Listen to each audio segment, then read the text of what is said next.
Obetie say aban tie say be hu say so ta na ye de ekuso ye hu say aban na tie yesu fra e de to because yen kan ma e de bia asem a meka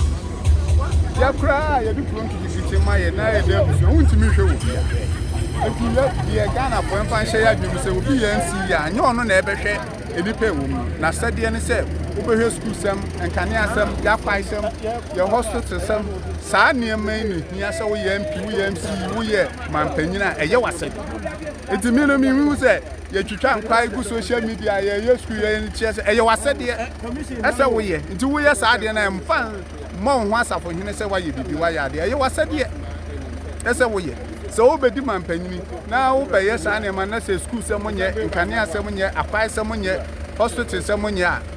na wo mbaye bibia wo man ba wo wasede se wo ba be untimi ntue ni pe wo man mu nyina akada ese ye tue obi akada bi eni ho wasede so be school sem akwai sem enkane asem ayarsabi asem ene de ye wo aban na wasede se wo. Okay.